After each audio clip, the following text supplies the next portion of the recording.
Dragilor, bun găsit! Astăzi v-am adus o idee simplă și rapidă pentru micul dejun, dar pe care o puteți aplica și la prânz sau la cină.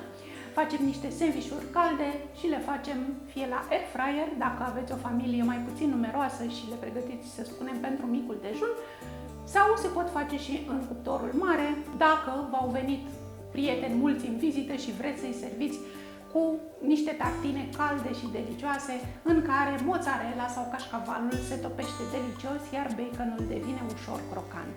Haideți la treabă, pentru că rețeta e mult prea simplă pentru atâta vorbărie. Eu am început cu legumele, am folosit ardei gras și roșii. O să vedeți că nici nu aveți nevoie de cantități la rețeta aceasta. Important este să aveți atâtea fâșii de ardei gras, atâtea felii de roșii, atâtea felii de cașcaval sau de mozzarella și de bacon, câte felii de pâine aveți sau câte doriți să faceți. Așa că eu am tăiat 8 fâșii de ardei gras și 8 felii de roșii. Este rețeta ideală la care să folosiți o pâine mai veche, care nu se mai mănâncă, poate ați cumpărat mai multă, sau o pâine care poate nu vă place așa de mult și vreți să scăpați de ea. Important este să tăiați feliile de pâine la o dimensiune potrivită încât să le puteți înfășura în fâșiile de bacon. Pasul acesta este opțional, dar dacă ungeți fiecare felie de pâine cu puțin unt moale, vor avea un gust mai bun, o aromă mai plăcută, se vor usca mai bine și se vor rumeni mai frumos.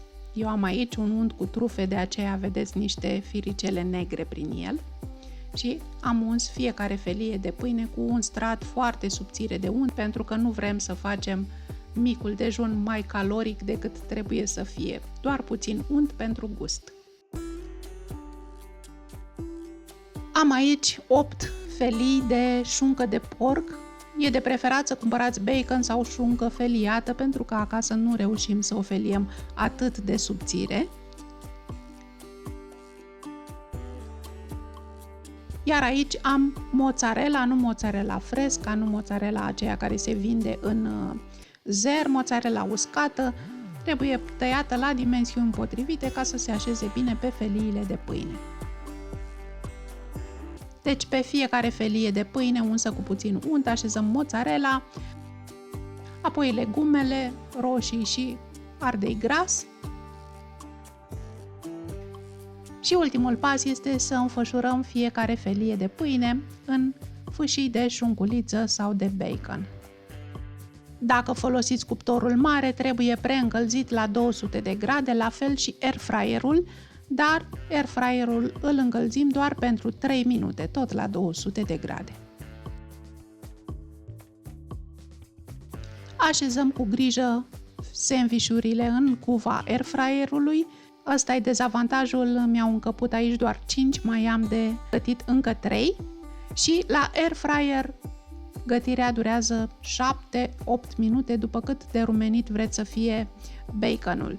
Dacă folosiți cuptorul mare, s-ar putea să dureze în jur de 10-12 minute. Și așa arată sandvișurile calde când sunt gata. Miros amețitor, miros atât de bine și sunt foarte, foarte gustoase. Vă garantez că niciun copil mofturos nu va refuza un asemenea mic dejun. De altfel, e un început de zi potrivit pentru persoanele de toate vârstele, are de toate, și pâine, și puțină brânză, și puțină cărniță, și legume.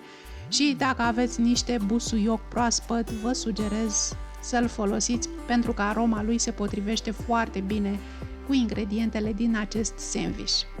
Sper să încercați rețeta și dacă o încercați, vă rog mult să reveniți cu un comentariu să-mi spuneți cum v-a plăcut. Știți că mă bucur de fiecare dată să aflu părerile voastre și că răspund la toate comentariile. Dragilor, poftă bună vă doresc, vă îmbrățișez cu drag și revin curând cu o nouă rețetă.